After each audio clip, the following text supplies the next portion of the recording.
মদিনার সীমানায় ঢোকার পরে আমার মুসলমান ভাইরা, এই মহিলাটা সর্বপ্রথম সান্ত্বনার জন্য আল্লাহর হাবিবের কাছে গিয়ে পৌঁছে যায়। ওগো আল্লাহর নবী,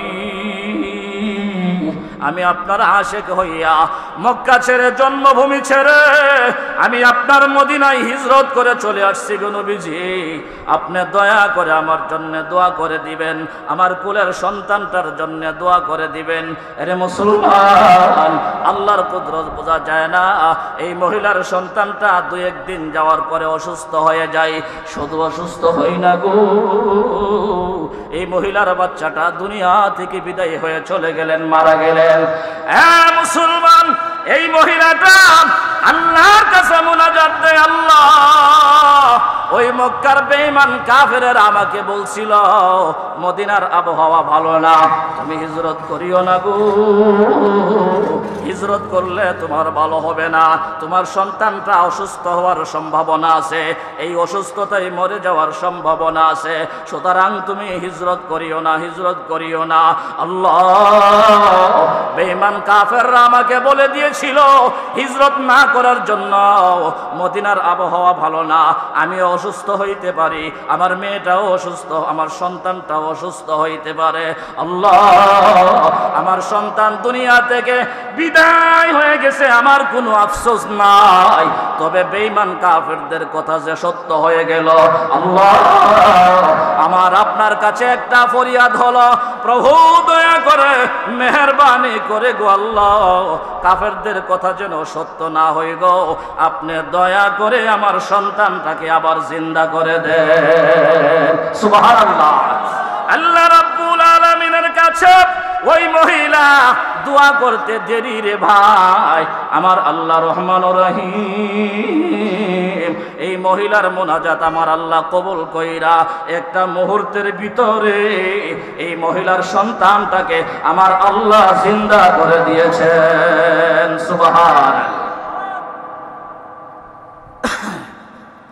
আমি আপনাদের সম্মুখে পবিত্র কোরআনুল কারীমের সূরাতুল বাকারা থেকে একখানা আয়াত তিলাওয়াত করেছি।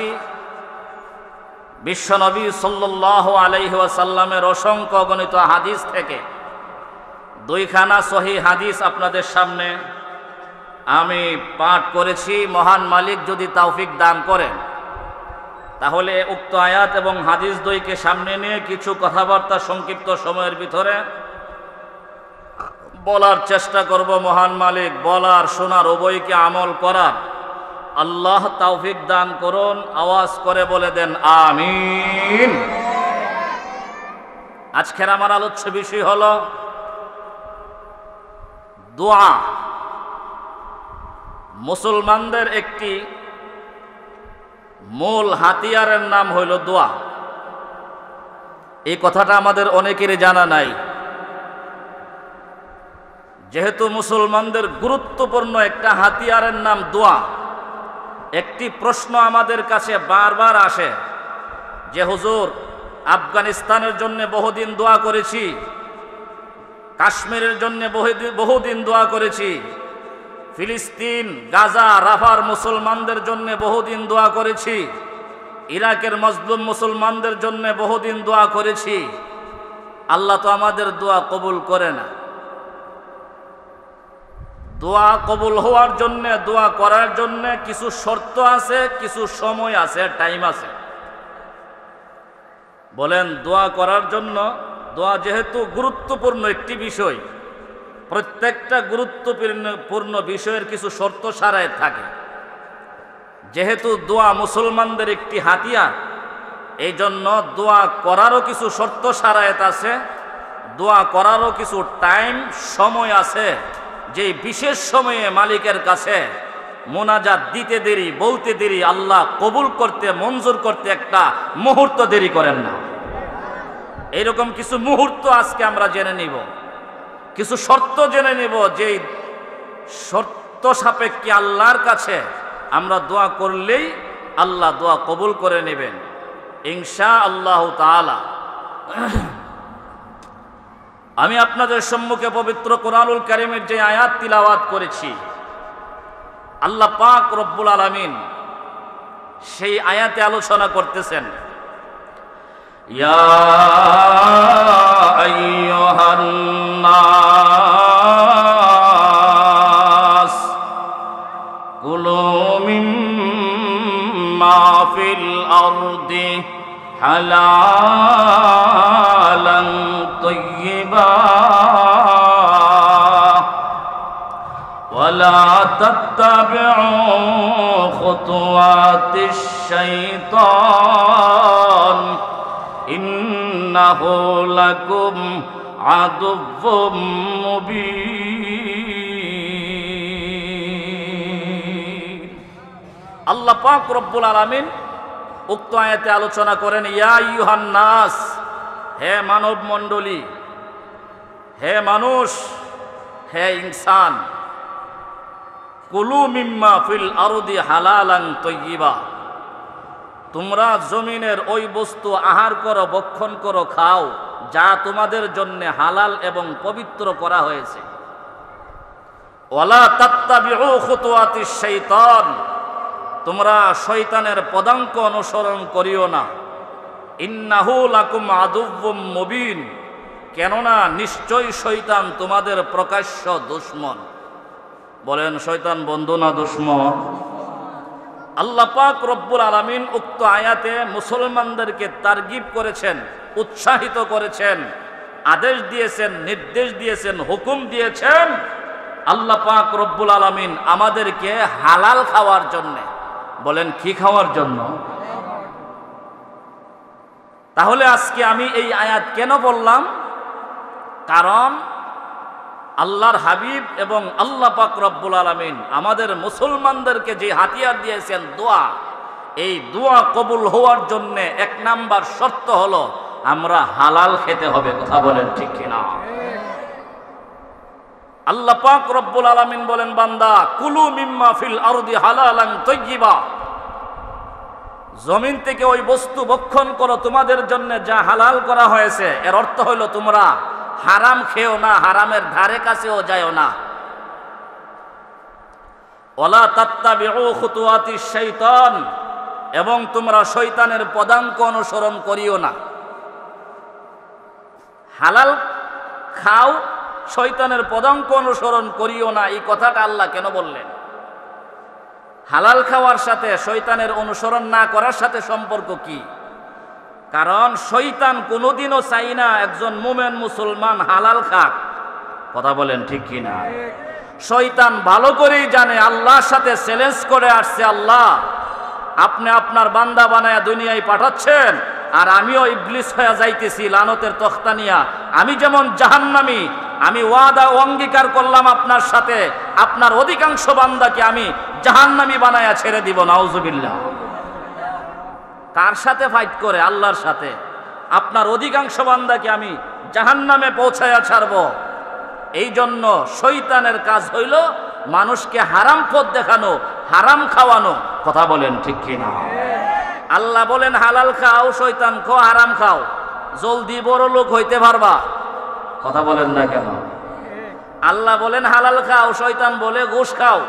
আল্লাহ বলেন হালাল খাও, শয়তান বলে সুদ খাও। তুমি মহিলা মানুষ হইছো, অসুবিধা কি? তোমার মোহরের টেহা সুদে লাগায় ফেলো, জলদি বড় লোক হইতে পারবা, জামাই মরলেও সুখে খাইতে পারবা। নাউজুবিল্লাহ। তোমার একটা ভবিষ্যৎ আছে না নেই? মোহরের টেহাটা পাইছো, সুতরাং এটা তুমি লাগাইয়া বাড়াইতে থাকো, এই টাকা দিয়া তোমার একটা ভবিষ্যৎ আছে। আচ্ছা, কোন ভবিষ্যতের কোনো নিশ্চয়তা আছে? হ্যাঁ, মানুষ তো হইলো ওয়ান টাইম। বলেন, কি টাইম?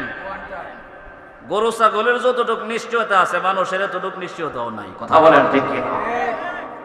এই কারণে আল্লাহ বলেন কুলু মিম্মা ফিল আরদি হালালান তাইয়্যিবা, বান্দা তোমরা হালাল বস্তু ভক্ষণ করো, শয়তানের পদাঙ্ক অনুসরণ করিও না। কারণ শয়তান তোমাকে বলবে সুদ খাও, ঘুষ খাও, হারাম পথে চলো, ওজনে কম দাও, ব্যবসায় তুমি হারাম পন্থা অবলম্বন করো, তুমি লোন উড়াও, না হইলে জলদি বড় লোক হওয়া সম্ভব হবে না। নাউজুবিল্লাহ। আমাদের সমাজের অধিকাংশ লোক জানে ওই না লোন উড়ানো যে হারাম। অধিকাংশ ব্যবসায়ী লোনের সাথে জড়িত আছে। কথা বলেন, ঠিক কিনা? অধিকাংশ মানুষ লোনের সাথে সম্পর্ক রাখে। অথচ এটা হারাম। হুজুর এর তো সুদ কম আসে, কিস্তিতে আদায় করে দিই, সুদ কম আসে। আচ্ছা, পায়খানা কম বেশির কোন ব্যবধান আছে নাকি? 250 গ্রাম পায়খানা খাইলেও হারাম, 3 কেজি পায়খানা খাইলেও কি হারাম? তো হারাম। ওই আপনারে কেউ কইল স্যার আপনার জন্য 250 গ্রাম পায়খানা আনছি, একটু খেয়ে ফেলেন, দয়া করে খাইবেন? হারাম তো হারাম। ওই কথা বলেন ঠিক কি না?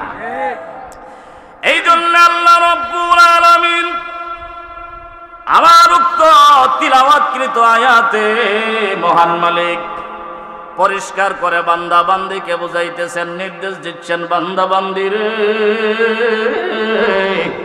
তোমরা হালাল খাও, হালাল পথে চলো, হালাল উপার্জন করো, হালাল পথে ব্যয় করো।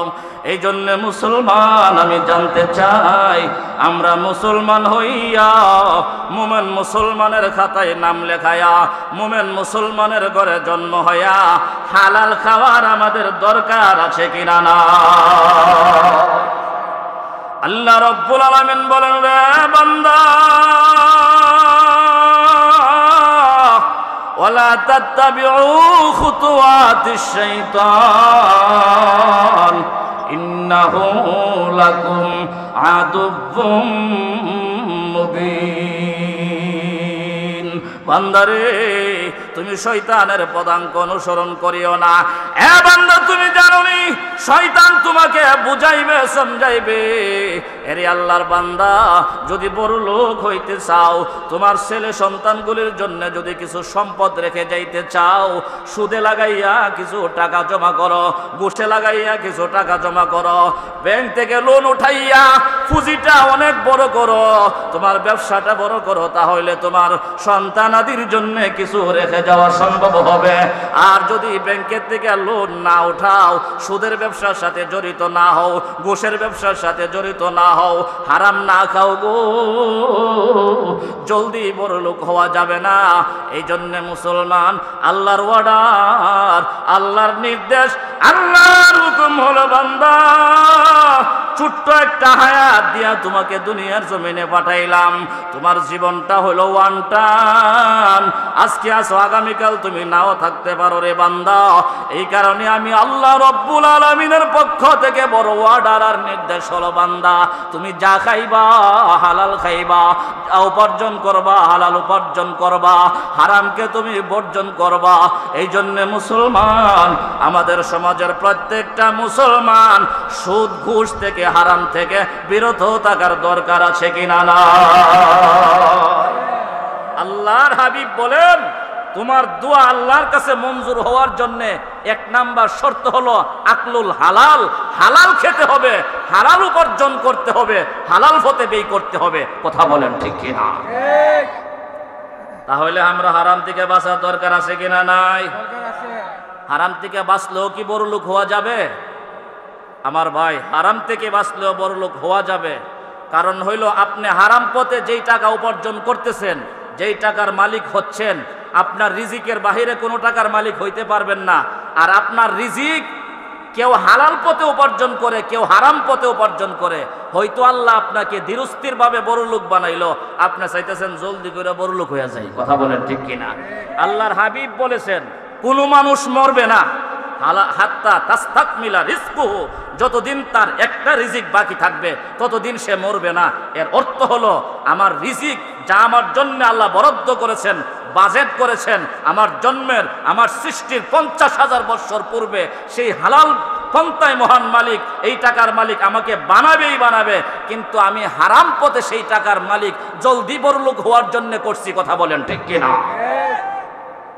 বলেন, দোয়া কবুল হওয়ার জন্য আমরা মাজলুম ফিলিস্তিনের জন্য দোয়া করি, আফগানিস্তানের জন্য 18 বছর দোয়া করেছি, কিন্তু আমার আল্লাহ 18 বছর পরে দোয়া কবুল করেছেন। কথা বলেন ঠিক কিনা? আজকে ইসলামী রাষ্ট্র কায়েম হয়েছে, সেই আমেরিকার লাল কুত্তারা লেজ গুটিয়ে 18 বছর পরে পলায়ন করতে বাধ্য হয়েছে। কথা বলেন ঠিক কিনা? আল্লাহ তাআলা বলে দিয়েছেন কোরআনে, ওয়ালা তাহিনু ওয়ালা তাহজানু ওয়া আনতুমুল আ'লাউনা ইন কুনতুম মুমিনিন। বান্দা, তুমি ভয় পাইও না, টেনশন করিও না, মনোবল হারাইও না, বিজয়ী মুসলমানদের হাতই আসবে। শর্ত হলো ঈমান ঠিক করে নাও। কথা বলেন ঠিক কিনা? ইন কুনতুম মুমিনিন, যদি তুমি মুমিন মুসলমান হতে পারো তোমার দোয়া আল্লাহ কবুল করবেই করবে, একদিন আগে আর পরে। কথা বলেন ঠিক না? আমরা মনে করতেছি ফিলিস্তিন শেষ, গাজা শেষ, রাফা শেষ, কাশ্মীর শেষ, ভারত শেষ। কোনোদিন মুসলমানদের অস্তিত্ব শেষ হবে না। আল্লাহর হাবিব পরিষ্কার বলে দিয়েছেন, as-সাদিকুল মাসদুক পরিষ্কার বলে দিয়েছেন, আল্লাহর হাবিবের চাইতে সত্যবাদী এই পৃথিবীর বুকে কেউ জন্ম হয় নাই, ভবিষ্যতেও হবে না। কথা বলেন ঠিক কিনা? রাসূল বলেছেন লা তাজালু তাইফাতুম মিন উম্মতি যাহিরিনা আলাল হক, কিয়ামত পর্যন্ত আমার উম্মতের একটি দল হকের উপরে বিজয়ের বেশে টিকে থাকবে ইনশাআল্লাহ। এখন আমরা যারা মনে করতেছি ফিলিস্তিন, গাজা, রাফা, কাশ্মীর যুদ্ধে তিনি অংশগ্রহণ করছেন এবং বিজয় ছিনিয়ে এনেছেন মুসলমানদের জন্য। যুদ্ধের ময়দানে নবীজি উপস্থিত। সাদ ইবনে আবি ওয়াক্কাস রাদিয়াল্লাহু তাআলা আনহু বলতেছিলেন, ইয়া রাসূলুল্লাহ, আমি আপনার কাছ থেকে একটা দোয়া নিতে চাই। নবীজি, আপনি আমার জন্য এমন একটা আমল বাতাই দেন যে আমল করলে পরে আমি মুস্তাজাবুদ দাওয়াত হয়ে যাব। মুস্তাজাবুদ দাওয়াত এর অর্থ হইল এই বান্দা যা যা দোয়া করবে আল্লাহ সব দোয়া কবুল করবে। নবীজি সাল্লাল্লাহু আলাইহি সাল্লাম বললেন, এ সাদ ইবনে আবি ওয়াক্কাস, কুল তাইয়িবান ওয়া হালালান। সাদ, তুমি হালাল খাও, সবচাইতে বড় মুস্তাজাবুদ দাওয়াত বনে যাবে। সুবহানাল্লাহ। কি বলেন ভাই, আমাদের হালাল খাওয়ার দরকার আছে কিনা নাই? আপনারা বুকে হাত দিয়ে বলেন, আমাদের খাওয়ানে ভেজাল কিছু আছে কিনা নাই? তাহলে আমরা যতদিন ভেজালের সাথে সংযুক্ত থাকব, সম্পৃক্ত থাকব, ততদিন তো আমাদের দোয়া কবুল হওয়ার কথা না। আমরা সমাজে সুদখোর আছে কিনা নাই? আমাদের সমাজে ঘুষখোর আছে কিনা নাই? আমাদের সমাজে মাফে কম দেয় এরকম আছে কিনা নাই? তাহলে আমরা দোয়া কবুল কবুল হবে কেমনে? এক নাম্বার শর্তই তো পাইতেছি না। কথা বলেন ঠিক কিনা?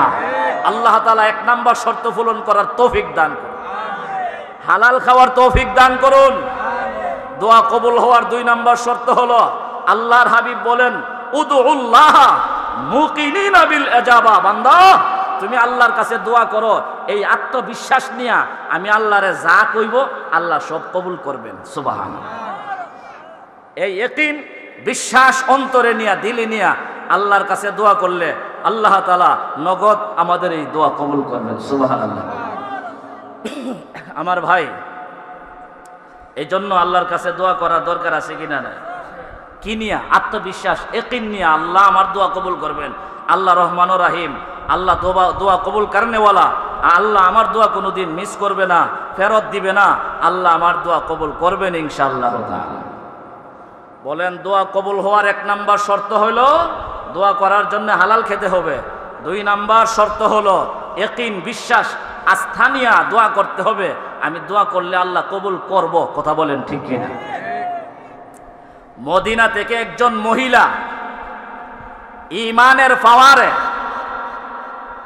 কুলের বাচ্চা নিয়ে তিনি হিজরত করছেন মদিনায়।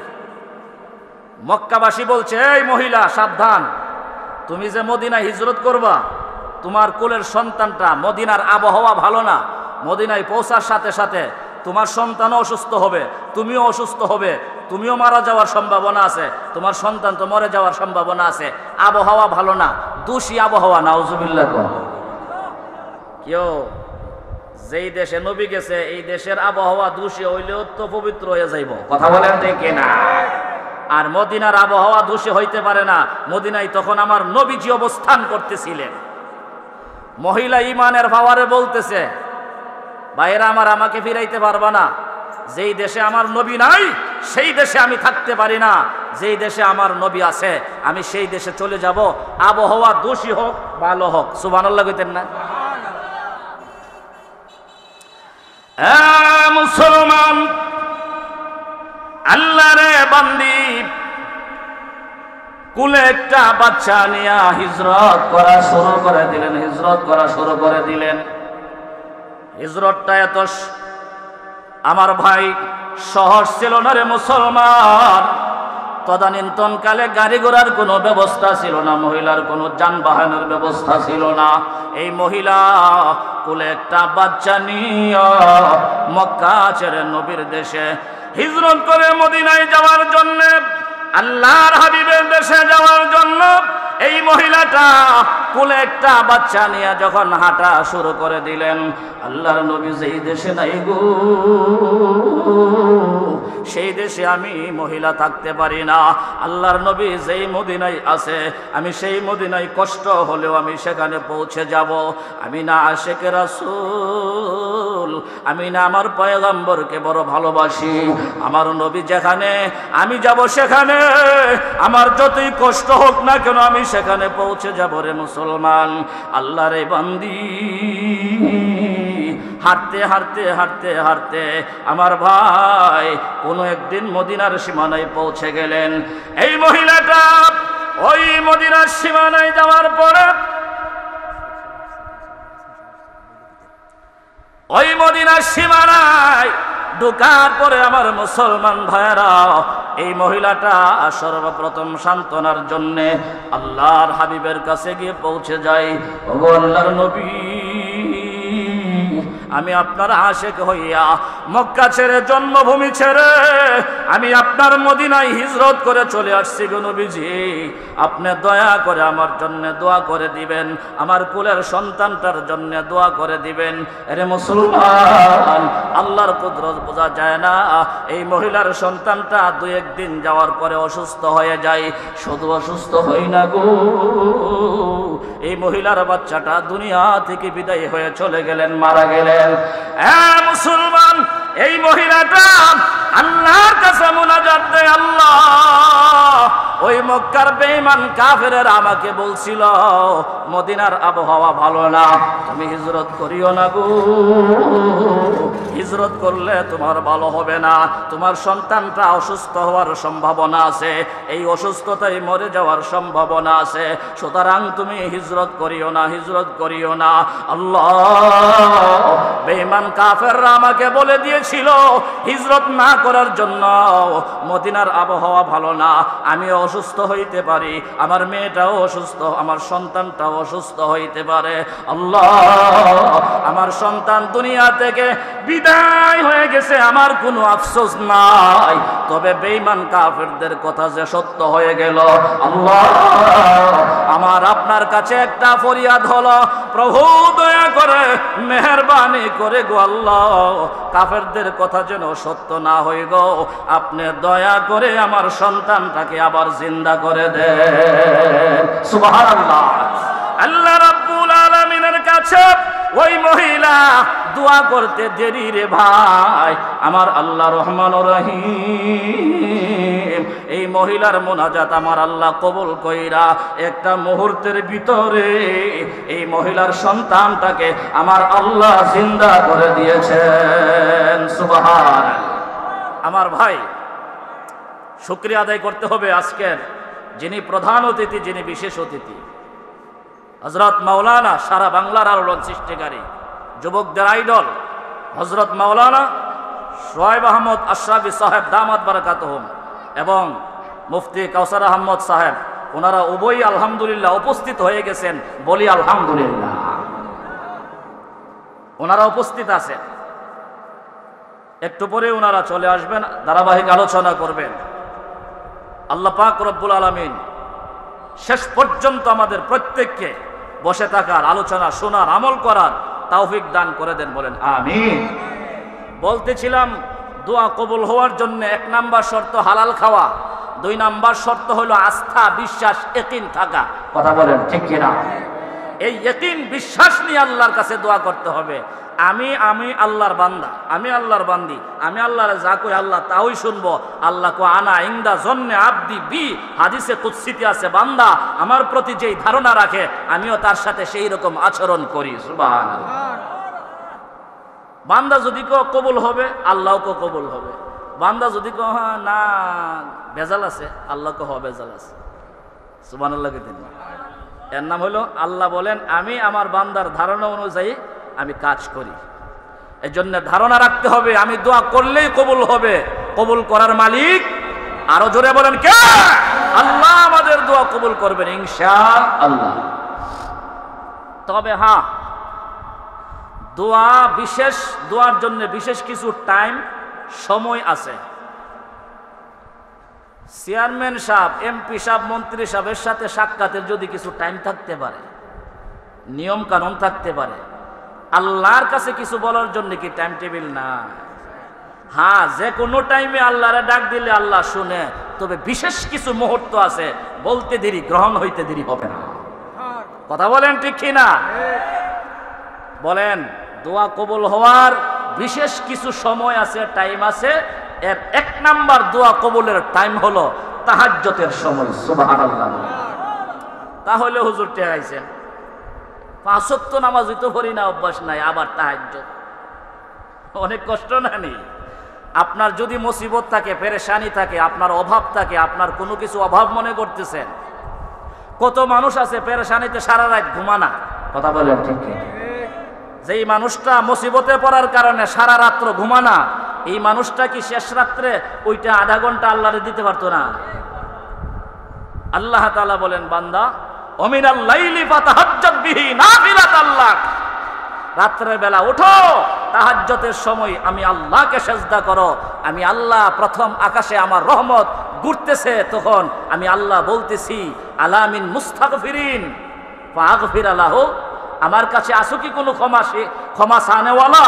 আমার কাছে ক্ষমা চাইতে দেরি, মাফ চাইতে দেরি, ইস্তেগফার করতে দেরি, জীবনের গুনাহ ক্ষমা করতে দেরি করব না। সুবহানাল্লাহ। আলামিন মুস্তারজিকিন ফারজুকালা, আসনি কোনো অভাবী? তুমি কাঁচামাল কেনার জন্য রাত 3টা 4টা 5টার সময় দৌড়াইয়া যাও। কথা বলেন ঠিক কি ঠিক না? তুমি আমি মালিকের কাছে কইয়া যাও, রাস্তায় অ্যাক্সিডেন্ট হবে না ইনশাআল্লাহ। কথা বলেন ঠিক কি না? আজানের আধা ঘন্টা আগে, 20 মিনিট আগে, 10 মিনিট আগে উঠেন না। দুইটা সেজদা, 2 রাকাত নামাজে 4টা সেজদা করেন না। কথা বলেন ঠিক কি না? লাভবান করবে, আপনার ব্যবসায় সফলতা দান করবেন কে? আল্লাহ। আপনার ব্যবসা বাণিজ্য, আপনার সংসারকে সাকসেস করে দিবেন ইনশাআল্লাহ। কথা বলেন ঠিক কি না?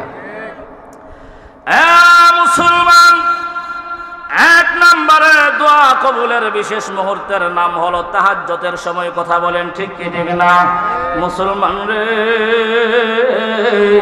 এই পর্যন্ত পৃথিবীতে যত আল্লাহওয়ালা জন্ম নিয়েছেন, ভবিষ্যতে যত আল্লাহওয়ালা জন্ম নিবেন, কোনো আল্লাহওয়ালা শেষ রাত্রে মৌলার সাথে কথা ছাড়া, আলাপ ছাড়া, মুনাজাত ছাড়া আল্লাহওয়ালা হতে পারে নাই। কথা বলেন ঠিক কি ঠিক না?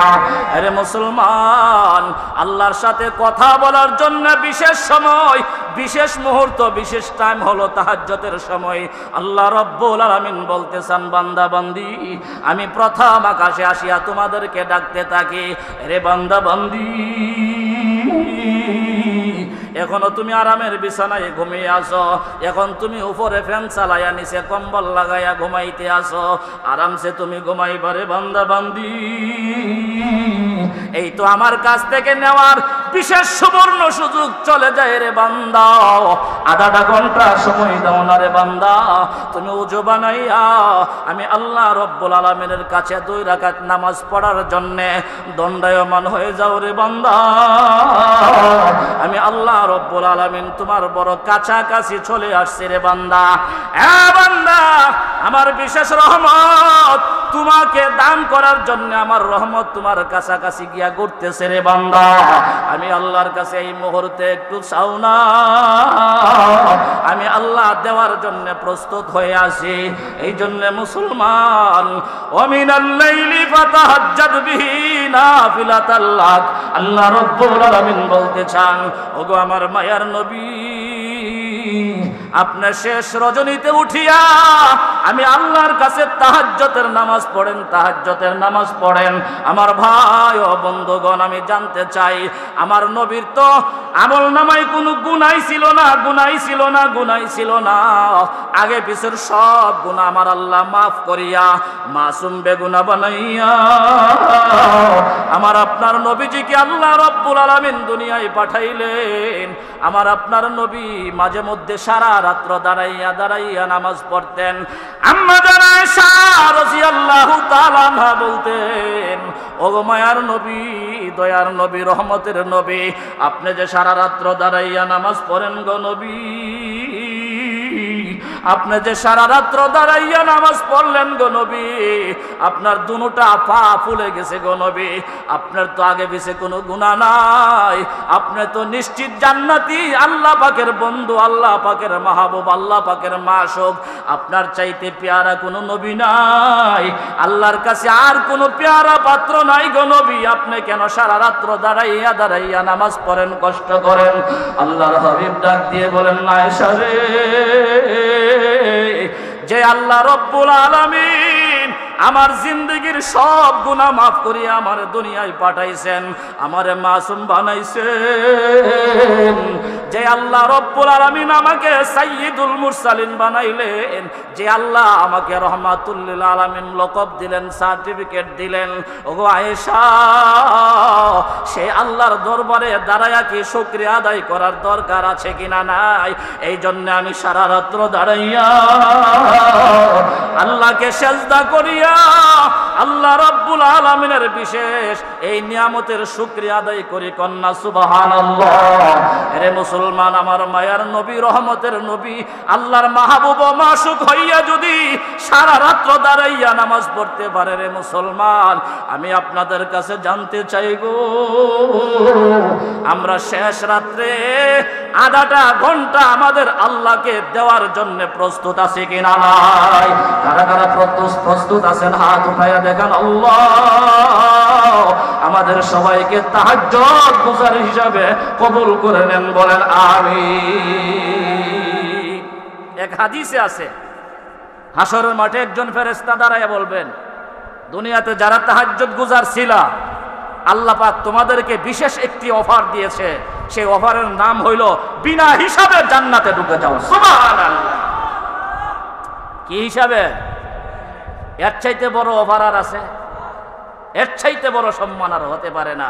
এই জন্যে মুসলমান মাঝে মধ্যে 20 মিনিট, আধা ঘন্টা আল্লাহর কাছে 2 রাকাত, 4 রাকাত, 8 রাকাত পর্যন্ত তাহাজ্জুদের নামাজ পড়বেন, আর আল্লাহকে বলবেন, আল্লাহ আমার এই সমস্যা, সেই সমস্যা, ছেলে বিদেশে আছে, চাকরি নাই, চাকরি আছে, বেতন নাই, বেতন আছে কম। কথা বলেন ঠিক কিনা? সবকিছু শুনবেন যিনি, তার নাম। আপনি চেয়ারম্যান সাহেবের কাছে 10 কথা বলে একটা শুনবো না, হইলে রাস্তার কথা 3 বছর বলা লাগে কেন? কথা বলেন না? স্যার আমরা বাড়ির রাস্তাটা, স্যার আমরা বাড়ির রাস্তাটা, স্যার আমরা বাড়ির রাস্তাটা, এমপি সাহেবের কাছে গিয়ে আবার ধর্ণা দেওয়ান লাগে, কত কিছু করলে এরপরে 50 লাখ টাকা বাজেটও, এরপরে 3 লাখ টাকার কাজও, বাকি টাকা কই যাবে? কথা বলেন ঠিক কিনা? দুর্নীতিবাজ বন্ধ না হলেও আমাদের দোয়া আল্লাহ কবুল করবে না। কথা বলেন ঠিক কিনা? এমন এক দেশ পাইছি মাশাআল্লাহ, 100 কোটি টাকা বাজেট হইলে 1 কোটি টাকার কাজও। কথা ঠিক নিও? 99 কোটি টাকা পকেটে ঢুকে। কথা বলেন ঠিক কিনা? হাওয়া হয়ে যা। আমার ভাই, বর্তমান ইসলামী রাষ্ট্র আফগানিস্তান, 1 টাকার দুর্নীতি নাই, এই জন্য মুহূর্তে দৈনিক ওই রাষ্ট্রটা উন্নতি লাভ করতেছেন। কথা বলেন ঠিক কিনা? আপনারা খবর নিয়ে দেখবেন, এই আফগানিস্তান অল্প কয়েক বছরের ভিতরে গোটা পৃথিবীতে একটা উন্নত রাষ্ট্র হিসেবে ঘোষণা হয়ে যাবে। কথা বলেন ঠিক কিনা? কারণ দুর্নীতি নাই। আর বাংলাদেশে দুর্নীতি ছাড়া কোনো ব্যবসা নাই। কথা বলেন ঠিক কিনা? এই দেশ উন্নত হইব কেমন? এই জন্য আমি আপনি দুর্নীতি ছাড়তে থাকি। জনগণ দুর্নীতি ছাড়লে চেয়ারম্যানও ছাড়বো। কথা বলে না কেন? নির্বাচনের আগে বেড়া বাপ দুইরা বইয়া তাহে 2-4 হাজার টাকা না দিলে বড়ই দিত না। কথা বলেন ঠিক কিনা? আর 5,000 করে যে নিচে একজন থেকে না, তো 3 জন প্রার্থী সবাই থেকে 5,000 নিচে। কথা বলেন ঠিক কিনা? ভোট দিব কয়জন রে আমার ভাই? তাহলে ইমান বিক্রি হইল কি হইল না? ইমান বিক্রি হয়ে গেল। এই জন্য মুসলমান, ইমান বিক্রি করা যাবে না।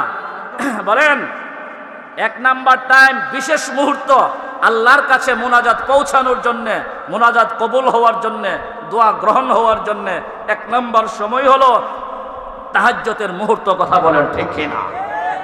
বিস্তারিত বলার সময় নাই। 2 নাম্বার, বলেন কয় নাম্বার? দুই নাম্বার হলো আল্লাহর হাবিব বলেন উদউল্লাহ, তোমরা আল্লাহর কাছে দোয়া করো। অন্য এক riwayate আছে আদ-দুআউ লা ইউরাদ্দু বাইনাল আযানি ওয়াল ইকামা। আমার উম্মত শোনো, যেই সময়টা আমরা বেশিরভাগ বেহুদা অনর্থক কাটায় দেই, আল্লাহর হাবিব বলেন আরে উম্মত কান লাগায়া শোনো, কোন একজন মুসল্লি আযান ইকামতের মাঝখানে যদি আল্লাহর কাছে দোয়া করতে পারে, এই দোয়াটা কোনোদিন আমার আল্লাহ ফেরত দেয় না। সুবহানাল্লাহ। এই জন্য মুসলমান আমরা দেখা যা দোকানে সারেস্টলে বসে বসে সময় নষ্ট করি। একামত নি দে, একামতের আওয়াজ শুনলে মুসল্লি সাহেব দূর দে, এরপরে উজু করে, এরপরে নামাজে দাঁড়া। কথা বলেন ঠিক কি ঠিক না? উজুর সুন্নত তো দূরের কথা, উজুর ফরজই অনেক সময় ছুটটা জায়গা। কথা বলেন না কেন? তাহলে আল্লাহর হাবিব বলেন আদ-দুআউ লা ইউরাদ্দু বাইনাল আযানি ওয়াল ইকামা। গুড, বাইনাল আযানি ওয়াল ইকামা, আযান ইকামতের মাঝখানের দোয়া আমার আল্লাহ ফেরত দেয় না। সুবহানাল্লাহ। এ মুসলমান, আজকে থেকে এই আগামী অক্ষ থেকে আযানের পরে দোয়া করতে রাজি আছেন ইনশাআল্লাহ? আযান এবং ইকামত 15 মিনিট আধা ঘন্টা ব্যবধান আছে কিনা নাই? হ্যাঁ, ফজরের সময় প্রায় 1 ঘন্টা, 1.5 ঘন্টা, আযানের পরে ইকামত পর্যন্ত সময় থাকে আমাদের হাতে, আধা ঘন্টা তো থাকে। এই সময়ে আল্লাহকে বলেন আল্লাহ আমার ছেলে অসুস্থ, এখন আমি আমার ছেলে সুস্থতা চাই। আল্লাহকে আমিও চাই। সুবহানাল্লাহ কইতেন না? কারণ তুই তো দোয়া করছিস বিশেষ মুহূর্তে। কথা বলেন না কেন? যেই টাইমে আমি আল্লাহ তোর দোয়া বিশেষভাবে কবুল করে থাকি, শুনে থাকি, গ্রহণ করে থাকি, এই জন্য আমার ভাই আযান ইকামতের মাঝখানে আমরা অনেক সময় বসে বসে 2 কাজ করি। একটা হইলো পিছনের দিকে ছায়া ইমাম সাহেব নিয়ে আয়ে দেখি, আর একটা হইলো সামনের দিকে ছায়া ঘড়ি কড়া বাজে দেখি। হ্যাঁ, আর যদি ইমাম সাহেব ঢুকতে 1 মিনিট দেরি হয়ে যা, বেতন তো কম দেই না, 3 বেলা গরম ভাত খাওয়াই, বেড়া আইতে 2 মিনিট দেরি। কথা বলে না কেন?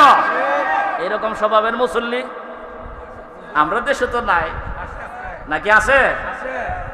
2 মিনিট দেরি হয়ে গেছে ইমাম সাহেব, কথা বুঝলেন না? উজু ইস্তেঞ্জা করতে হঠাৎ দেরি হয়ে গেছে, পিছনের দিকে ছায়া 2-4 জনে মিল্লা একটা কম্পিটিশন, সমালোচনার কম্পিটিশন শুরু হয়ে গেছে।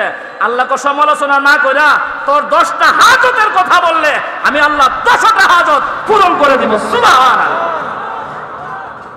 এজন্য মুসলমান আদ-দুআউ লা ইউরাদ্দু বাইনাল আযানি ওয়াল ইকামা, এই কথাটা মুখস্থ থাকবো তো ইনশাআল্লাহ? বলেন আযান ইকামতের মাঝখানে আমরা দোয়া করব কার কাছে? দোয়া কবুল করার মালিক আল্লাহ। এই জন্য আল্লাহর হাবিব বলেন আযান ইকামতের মাঝখানে তোমার পেরেশানির কথা বলো, তুমি ফিলিস্তিনের কথা বলো, গাজার কথা বলো, কাশ্মীরের কথা বলো, সেই নমরুদ, বর্তমান নমরুদ মোদির ধ্বংসের কথা বলো। কথা বলেন ঠিক কিনা? আমার ভাই, ইন্ডিয়াতে আজকে গাজার মতো আক্রমণ শুরু হয়ে গেছে। ইন্ডিয়াতে মুসলমানরা ভালো নয়। কথা বলেন ঠিক কি ঠিক না? আমরা আজকে পরিষ্কার ভাবে ভারতের মুসলমানদেরকে জানিয়ে দিতে চাই, এ ভারতের মুসলমানেরা একটু ফিরে তাকাও, একটু ঘুরে দাঁড়াও। বাংলার 17 কোটি মুসলমান তোমাদের পাশে আছে, ছিল, থাকবে। কথা বলেন ঠিক কি না?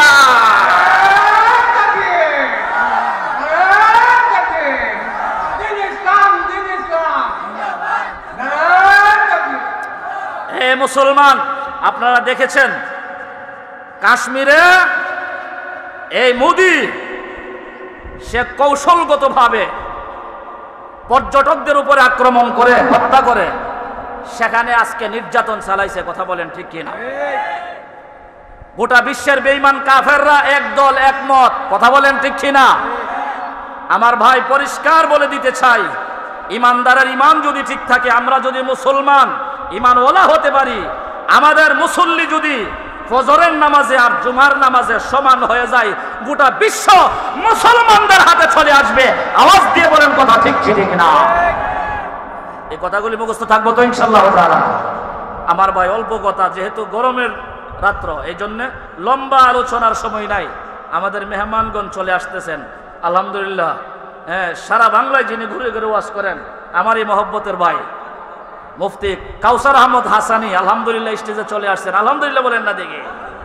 যারা এখনো দূরে ঘুরতেছেন এরা মনে করবে এলাকার মানুষ বুঝিয়ে মনে হয়। কথা ঠিক না?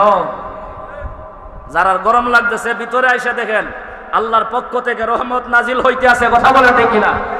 আপনারা যারা আছেন কোনো কষ্ট হইতেছে? আল্লাহর রহমত প্রতি মুহূর্তে নাজিল হতে আছে, কথা বলেন ঠিক কিনা? আল্লাহ পাক রব্বুল আলামিন যেই কথাগুলি বললাম আমাকে আপনাদেরকে সবাইকে আমল করার আল্লাহ তৌফিক দান। আল্লাহ পাক রব্বুল আলামিন আজকের এই মাহফিলকে কবুল করুন, নাজাতের ওসিলা করুন, যুবকদের মনের আশা আল্লাহ পূরণ করুন, হযরত হাসান হুসাইন রাদিয়াল্লাহু তাআলা আনহুমার উত্তরসূরি বানিয়ে দেন, সকলে বলুন আমিন। আল ফালা যুব সংঘের উদ্যোগে আজকের মাহফিল, প্রত্যেকটা যুবকের জন্য আশা করি দোয়া করবেন। আল্লাহ পাক রব্বুল আলামিন আমাদের যুবক ভাইদের মেহনত, শ্রম, অর্থকে আল্লাহ কবুল করুন, সকলে বলুন আমিন। ওয়া আখিরু দাওয়ানা আলহামদুলিল্লাহি রাব্বিল আলামিন। আসসালামু আলাইকুম ওয়া রাহমাতুল্লাহি ওয়া বারাকাতুহু।